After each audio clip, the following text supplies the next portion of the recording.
میں نے اپنے بازو کو ٹٹولا اور اس جگہ کو چٹکی میں لے کر دیکھنے لگا اور پھر میں چونکے بغیر نہیں رہ سکا۔ باریک سا سرخ نشان واضح طور پر نظر آ رہا تھا۔ مجھے انجیکشن کیوں لگایا گیا تھا؟ میں دیر تک سوچتا رہا تھا، لیکن کوئی بات میری سمجھ میں نہیں آ سکی۔ میں نے اٹھ کر دروازہ کھولنے کی کوشش کی مگر کامیاب نہیں ہو سکا۔ دروازہ باہر سے مضبوطی سے بند تھا۔ میں ایک دیوار سے ٹیک لگا کر بیٹھ گیا۔ میرے دماغ میں اس وقت آندیاں سی چل رہی تھیں۔ یہ لوگ مجھے میری شادی کی تقریب سے اٹھا کر لے آئے تھے۔ وہاں بہت سارے معززین جمع تھے۔ میرے اس طرح غائب ہو جانے پر ان لوگوں نے کیا سوچا ہوگا؟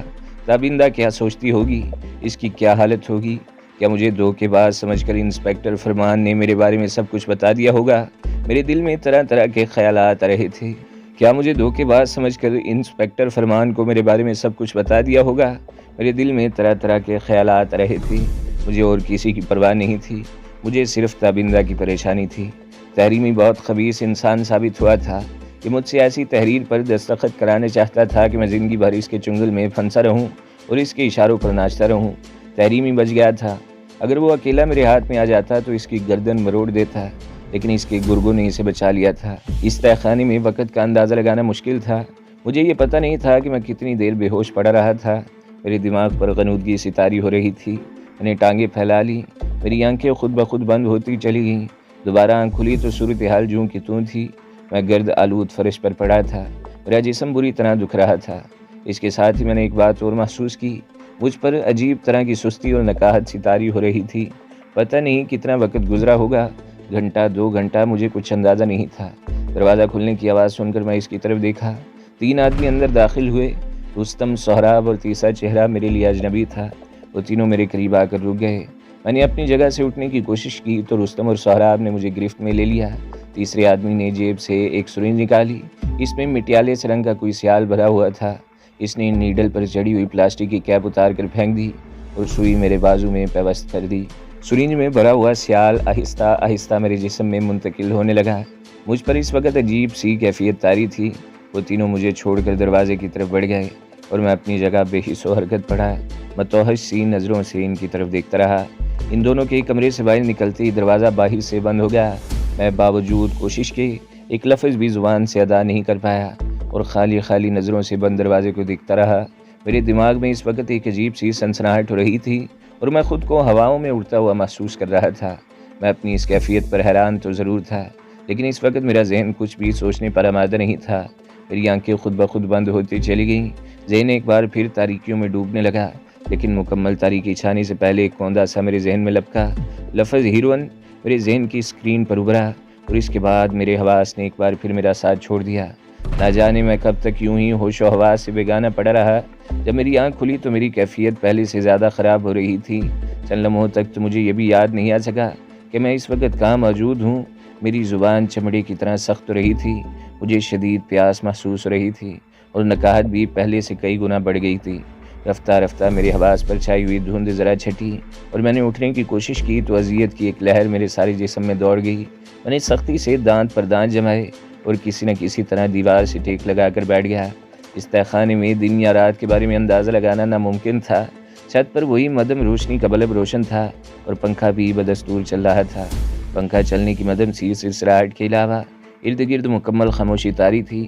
نہ جانے مجھے یہاں قید ہوئے کتنا وقت گزر چکا تھا۔ باہر کی دنیا سے میرا رابطہ ٹوٹے کتنے گھنٹے کتنے پہر گزر چکے تھے، مجھے کچھ اندازہ نہیں تھا۔ لیکن ایک بات اچھی طرح میری سمجھ میں آ گئی کہ مجھے ہیروئن کے انجیکشن لگائے جا رہے تھے۔ تحریمی نے مجھے توڑنے، میری قوت ارادی کو کمزور کرنے کے لیے مجھ پر یہ حربہ استعمال کیا تھا تاکہ میں اس کاغذ پر دستخط کرنے پر مجبور ہو جاؤں جس پر اس نے میرے کردہ و ناکردہ گناہ اپنی مرضی کے مطابق تحریر کیے تھے کہ میں اس کے اشاروں پر ناچنے کے لیے تیار ہو جاؤں۔ یہ بات وہ اچھی طرح جان چکا تھا کہ میں آسانی سے اس کے قابو میں آنے والا نہیں ہوں، کیونکہ میں خالی ہاتھوں اس کو اچھا خاصا زخمی کر چکا تھا۔ اگر اس کے پالتو گنڈے مداخلت نہ کرتے تو شاید میں اس کا قیمہ بنا ڈالتا۔ میں اکیلا تھا اور وہ کئی، پھر بھی میں نے ان کا ڈٹ کر مقابلہ کیا تھا۔ بالآخر میں سر پر لگنے والی ایک زوردار ضرب کے نتیجے میں بے ہوش ہو گیا تھا اور تحریمی نے مجھے اس تہہ خانے میں ڈلوا دیا تھا۔ یہ شاید تحریمی کے اس عالی شان بنگلے کا تہہ خانہ تھا جہاں مجھے میری شادی کی تقریب سے اٹھا کر لایا گیا تھا۔ شادی کی تقریب کا خیال آتے ہی میرے دل میں ایک ٹیس سی اٹھی۔ نہ جانے میرے بعد تابندہ کا کیا حال ہوگا، اس نے مہمانوں کو کس طرح فیس کیا ہوگا۔ سب سے بڑھ کر اس نے اپنے قریبی دوست انسپیکٹر فرمان کو کیا کہہ کر مطمئن کیا ہوگا، کیونکہ وہ یہ بات ماننے کے لیے بالکل تیار نہیں ہوا ہوگا کہ تابندہ اس بارے میں کچھ نہیں جانتی۔ سب سے زیادہ اذیت ناک بات یہ تھی کہ وہ مجھے تلاش کرنے کے لیے CIA انسپیکٹر فرمان یا پولیس فورس کی مدد لیتی، اور وہ مجھے ڈھونڈ بھی نکالتے تو مجھے پانے کے باوجود وہ کھو دیتی، اور اگر وہ کسی کی مدد نہ لیتی تب بھی میری بازیابی تقریباً ناممکن تھی، یعنی دونوں صورتوں میں محرومی اس کا مقدر تھی۔ یہ سب کچھ ایک ایسی دلہن کے ساتھ پیش آ رہا تھا جو رخصت ہو کر اجلا یا روسی تک بھی نہیں پہنچ پائی تھی، جسے بڑے ارمانوں سے سجایا گیا تھا، اور اس کا وہ روپ جو گھونگھٹ کے پیچھے کسی کی پرشوق نگاہوں کا منتظر تھا، کب کا ماند پڑ چکا تھا۔ میں دانت بھینچ کر اذیت کی اس لہر کو دبانے کی کوشش کرنے لگا جو ان تکلیف دہ یادوں کے ساتھ میرے وجود میں ابھری تھی۔ جسمانی اذیتیں برداشت کرنے کا تو میں عادی ہو گیا تھا اور کافی سخت جان ہو چکا تھا، لیکن میں روحانی اذیت کا بھی شکار تھا جو مجھے کمزور کر رہی تھی۔ تحریمی نے شاید فیصلہ کر لیا تھا کہ نشے کے انجیکشن لگانے کے ساتھ ساتھ وہ مجھے بھوکا پیاسا رکھ کر میری قوت مزاحمت کو بالکل کچل ڈالے گا، اس لیے اب تک مجھے کسی نے پانی کے لیے بھی نہیں پوچھا تھا۔ پیاس کی شدت سے میرے حلق میں کانٹے سے پڑ گئے تھے، میری نگاہیں دروازے پر جمی ہوئی تھیں، لیکن ادھر سے کسی کی آمد کے آثار نظر نہیں آتے تھے۔ میرا سر انتہائی بھاری ہو رہا تھا اور جسم کی رگوں میں تناؤ سا پیدا ہوتا جا رہا تھا۔ شاید مجھے ہیروئن کا جو آخری انجیکشن دیا گیا تھا اس کا اثر اب ختم ہو رہا تھا۔ میں ایک ناقابل بیان سی اذیت کا شکار تھا۔ بالآخر میرے اعصاب جواب دے گئے، مجھ پر وحشت سی طاری ہونے لگی۔ میں نے ایک جھٹکے سے اٹھ کر کھڑے ہونے کی کوشش کی تو مجھے زور کا ایک چکر آیا اور میری آنکھوں کے سامنے اندھیرا سا چھا گیا۔ میں لڑکھڑا کر گر پڑا۔ چند لمحوں کے بعد میں نے اپنی تمام تر قوت ارادی کو بروئے کار لا کر اپنا سر جھٹکا اور آنکھیں کھولی تو ارد گرد کا منظر مجھے دوبارہ نظر آنے لگا۔ میں کھسکتا ہوا دروازے تک پہنچا اور پوری قوت سے پیٹنے لگا۔ کچھ دیر بعد میں رک گیا، لیکن دوسری طرف سے کوئی رد عمل ظاہر نہیں ہوا تو میں دوبارہ دروازہ پیٹنے لگا اور ساتھ ساتھ چلانے بھی لگا، کوئی ہے؟ دروازہ کھولو، دروازہ کھولو۔ حالانکہ مجھے احساس تھا کہ میری یہ دروازہ پیٹنے کی آواز اس تہہ خانے سے باہر نہیں جا سکے گی، لیکن میں اپنی اسی کوشش کرنا چاہتا تھا۔ دفعتاً باہر سے دروازے کا کنڈا کھولے جانے کی آواز سنائی دی۔ شاید کسی نے دروازہ پیٹے جانے اور میرے شور مچانے کی آواز سن لی تھی، یا پھر وہ لوگ خود ہی میری حالت کا جائزہ لینے کی غرض سے آئے تھے۔ دروازہ کھلا تو میں تیزی سے پیچھے ہٹنے کی کوشش میں فرش پر لڑک گیا۔ رستم اور سہراب گردنیں اکڑائے خوفناک تیوریوں کے ساتھ اندر داخل ہوئے۔ وہ یوں حقارت سے میری طرف دیکھ رہے تھے جیسے میں انسان نہیں، فرش پر پڑا ہوا کوئی کیڑا مکوڑا ہوں۔ ان دونوں کے پیچھے رضیہ اندر داخل ہوئی۔ میں اس وقت فرش پر سے اٹھنے کی کوشش کر رہا تھا۔ وہ دونوں ہاتھ کمر پر رکھ کر میرے سامنے کھڑی ہو گئی اور استہزائیہ سی مسکراہٹ کے ساتھ بولی، کیا حال ہے شہزادے؟ ہماری مہمان نوازی تمہیں پسند آئی یا نہیں؟ میں نے بمشکل تمام اپنی اکڑی ہوئی زبان کو حرکت دی اور کہا، مجھے کم از کم تم سے ایسی کم ظرفی اور کمینے پن کی توقع نہیں تھی رضیہ۔ جیسا سلوک تم نے میرے ساتھ کیا ہے اس کے بدلے میں تم مجھ سے اور کیا توقع رکھ سکتے ہو؟ وہ غرائی، تم نے ہمیشہ میرے ساتھ دھوکہ کیا اور میری توہین کی، اب تمہارے ساتھ وہ سلوک ہوگا کہ تم موت کی تمنا کرو گے اور تمہیں موت نصیب نہیں ہو سکے گی۔ تم ایڑیاں رگڑو گے، اپنے دانتوں سے اپنی بوٹیاں نوچو گے، میں تمہاری حالت پر کہکے لگاؤں گی۔ غصے سے اس کے چہرے کے نقوش بگڑ گئے تھے اور آنکھیں شعلے برسا رہی تھیں۔ رستم اور سہراب خاموش کھڑے تھے، لیکن ان دونوں کی نگاہ مسلسل مجھ پر تھی۔ ان کے انداز سے ظاہر تھا کہ وہ کسی بھی غیر متوقع صورتحال سے نمٹنے کے لیے تیار ہیں، لیکن اس وقت میرا ان سے الجھنے کا کوئی ارادہ نہیں تھا۔ سچی بات تو یہ تھی کہ میری حالت اس وقت اتنی دگرگوں تھی کہ میں کسی بھی قسم کی ایکٹیویٹی کا متحمل نہیں ہو سکتا تھا۔ اس قدر غصے میں آنے کی ضرورت نہیں، میں نے رضیہ کی طرف دیکھتے ہوئے دھیمی آواز میں کہا، کم از کم مجھے پانی تو پلا دو۔ وہ بدستور قہر برساتی نظروں سے میری جانب دیکھ رہی تھی۔ میری کیفیت کو محسوس کر کے اس کے چہرے کے تاثرات کچھ تبدیل ہوئے اور وہ میری بے بسی سے لطف اندوز ہوتے ہوئے کہنے لگی، پانی تو تمہیں تبھی مل سکے گا جب تم اس کاغذ پر دستخط کرو گے۔ چند لمحوں تک صورتحال پر غور کرنے کے بعد میں نے کہا، ٹھیک ہے، میں دستخط کرنے کے لیے تیار ہوں، لیکن پہلے مجھے یہاں سے نکال کر کسی معقول جگہ پر پہنچاؤ، پھر میں تحریمی سے چند باتیں طے کرنے کے بعد۔ تم کوئی شرط پیش کرنے کی پوزیشن میں نہیں ہو ناجی، رضیہ میری بات کاٹتے ہوئے بولی۔ اگر تم دستخط کرنے کے لیے تیار ہو تو وہ کاغذ یہی منگوا لیا جائے گا، لیکن میرا تحریمی سے بات کرنا بہت ضروری ہے۔ تحریمی چند روز کے لیے ملک سے باہر گیا ہے، رضیہ نے درشتی سے کہا۔ میں اس کی جگہ تم سے بات کرنے آئی ہوں، اور کان کھول کر سن لو، مجھے صرف ہاں یا نہ میں تمہارا جواب چاہیے، اس نے فیصلہ کن لہجے میں کہا۔ لیکن میں تمہیں اس کا قائم مقام سمجھنے کے لیے تیار نہیں ہوں۔ میں دستخط کروں گا تو صرف تحریمی کی موجودگی میں، اور اس کے آنے تک تمہیں میرے ساتھ کسی انسان کا سلوک کرنا ہوگا، میں نے اس کی آنکھوں میں آنکھیں ڈال کر مضبوط لہجے میں کہا۔ تو ایک لمحے کے لیے وہ سوچ میں پڑ گئی، پھر رستم اور صحرا آپ سے مخاطب ہو کر کہنے لگی، تم دونوں یہیں ٹھہرو، میں ذرا دیر میں واپس آتی ہوں۔ وہ تہہ خانے سے باہر چلی گئی۔ میں جانتا تھا کہ وہ کسی طرح تحریمی سے رابطہ کر کے اسے ساری صورتحال بتائے گی اور پھر اس کے جاری کردہ نئے حکم نامے کے مطابق میرے بارے میں کوئی نیا قدم اٹھایا جائے گا۔ اس وقت میرے ذہن میں کوئی خاص بات نہیں تھی۔ جب میں نے رضیہ سے کہا تھا کہ پہلے مجھے اس تہہ خانے سے باہر نکالا جائے اور تحریمی سے میری ملاقات کرائی جائے، اس وقت میرا مقصد صرف اتنا تھا کہ میں دستخط کرنے پر آمادگی ظاہر کر کے اپنے لیے کچھ مہلت حاصل کر لوں۔ شاید مجھے تعاون پر آمادہ پا کر یہاں سے باہر نکالا جائے اور باہر نکلنے کے بعد مجھے ایکشن میں آنے کا کوئی موقع مل جائے، ورنہ اس تہہ خانے میں رہ کر تو میں کچھ بھی نہیں کر سکتا تھا۔ میں یوں ہی بھوکا پیاسا پڑا ایڑیاں رگڑتا رہتا اور ہیروئن کا زہر میری رگوں میں پہنچتا رہتا۔ پھر یقیناً ایک وقت ایسا آتا کہ مجھے ان کے آگے ہتھیار ڈالنے پڑتے اور اس وقت تک میری حالت بالکل تباہ ہو چکی ہوتی اور میری قوت مزاحمت بھی دم توڑ چکی ہوتی۔ میں اپنے خیالات میں غلطان دیوار سے ٹیک لگائے بیٹھا تھا اور رستم اور سہراب منکر نکیر کی طرح میرے دائیں بائیں کھڑے تھے۔ دفتن تہہ خانے کا دروازہ کھلا اور رضیہ اندر آئی۔ میں نے سوالیہ نظروں سے اس کے چہرے کی طرف دیکھا، لیکن وہ میری طرف متوجہ ہونے کے بجائے رستم اور سہراب سے مخاطب ہوئی۔ اس کی آنکھوں پر پٹی باندھ کر اوپر لے چلو۔ اس نے اپنے ہاتھ میں پکڑی ہوئی سیاہ رنگ کی ایک چوڑی سی پٹی رستم کی طرف بڑھائی۔ رستم نے وہ پٹی لے کر میری آنکھوں پر باندھ دی، پھر میری دونوں بغلوں میں ہاتھ ڈال کر مجھے اٹھایا۔ یہ یقیناً رستم اور سہراب تھے جو میرا ایک ایک بازو سختی سے اپنی گرفت میں لیے آگے بڑھ رہے تھے۔ میں ان کے ساتھ گھسٹتا ہوا چل رہا تھا۔ چند قدم چلنے کے بعد سیڑھیاں شروع ہو گئی تھیں۔ جب میں سیڑھیاں چڑھ کر اوپر پہنچا تو آنکھوں پر پٹی بندی ہونے کے باوجود مجھے قدرے روشنی میں آنے کا احساس ہوا۔ وہ دونوں مجھے بازوؤں سے پکڑے نہ جانے کن بھول بھلائیوں سے گزرتے ہوئے بالآخر ایک جگہ ٹھہر گئے، پھر مجھے کسی نرم سی جگہ پر بٹھا دیا گیا۔ جب میری آنکھوں سے پٹی اتاری گئی تو میں نے خود کو ایک درمیانہ سائز کے کمرے میں بیڈ کے کنارے پر بیٹھا ہوا پایا۔ اس کمرے میں ایک سنگل بیڈ، چھوٹی سی ایک میز اور کرسی کے علاوہ کوئی دوسرا فرنیچر نہیں تھا۔ داخلی دروازے کے علاوہ بائیں جانب ایک اور دروازہ نظر آ رہا تھا جو بند تھا۔ میرے خیال کے مطابق شاید یہ باتھ روم کا دروازہ تھا۔ اس کمرے میں کوئی کھڑکی یا روشن دان نہیں تھا۔ رضیہ میرے سامنے آ کر کھڑی ہو گئی۔ تمہاری خواہش کے مطابق تمہیں یہاں تہہ خانے سے نکال کر پہنچا دیا گیا ہے۔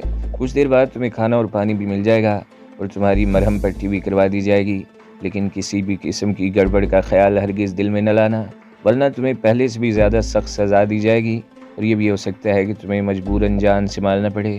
ویسے بھی یہاں کا سیکورٹی کا نظام انتہائی سخت ہے اور اگر چیخ پکار کرنے کی احمقانہ کوشش کی تو تمہاری آواز اس عمارت سے تو کیا اس کمرے سے بھی باہر نہیں پہنچ سکے گی۔ امید ہے کہ تم اپنی مشکلات میں اضافہ کرنے کی کوشش نہیں کرو گے۔ اس نے اس طرح مجھے سمجھایا جیسے میں کوئی نادان بچہ ہوں۔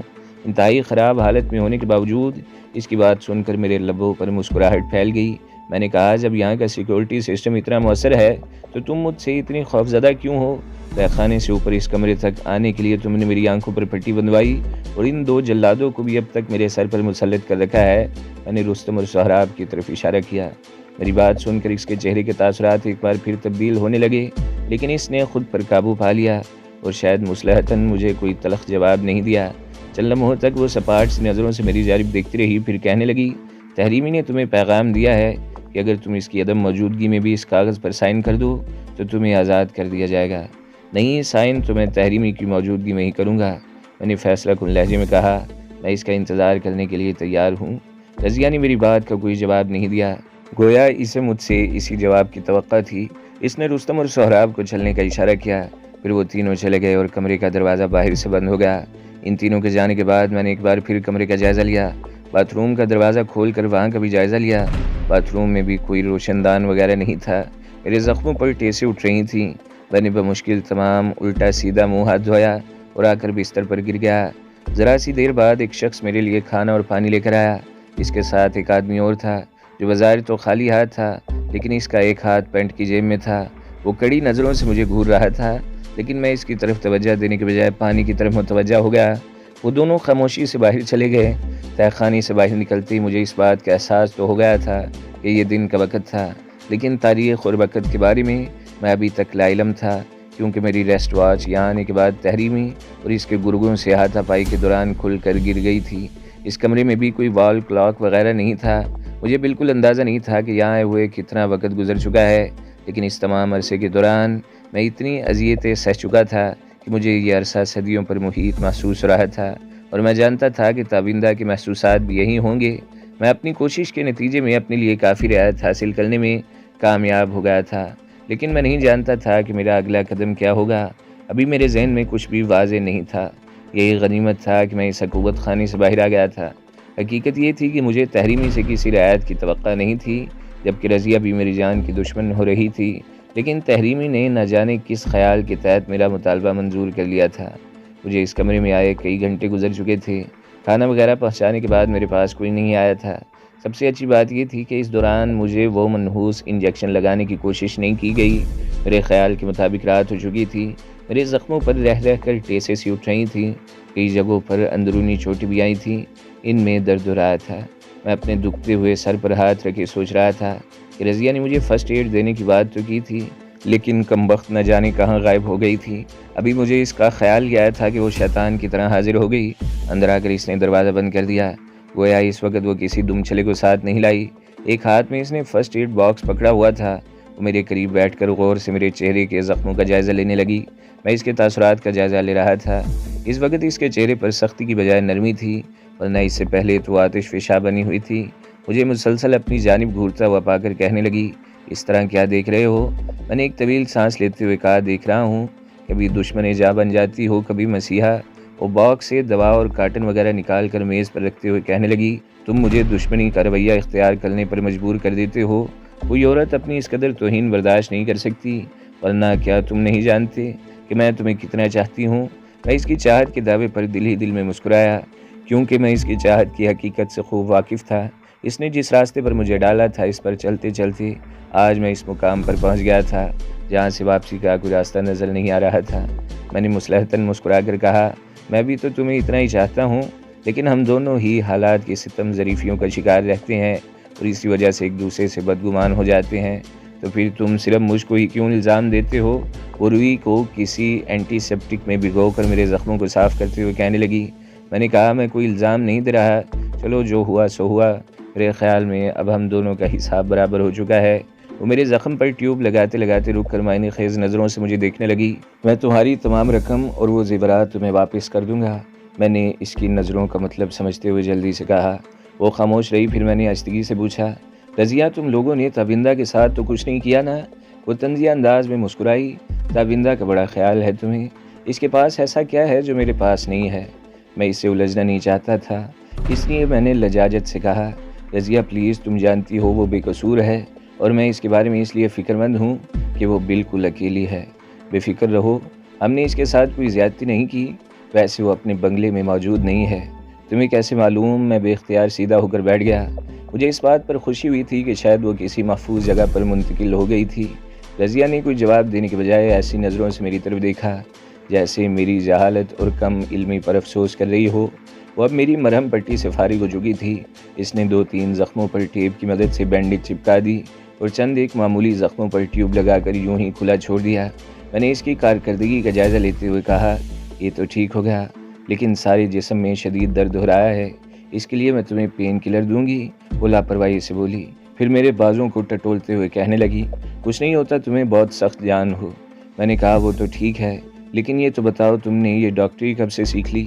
اس کے علاوہ بھی بہت کچھ سیکھ چکی ہوں، اس نے میری آنکھوں میں آنکھیں ڈال کر جواب دیا۔ ہاں وہ تو میں دیکھ ہی رہا ہوں۔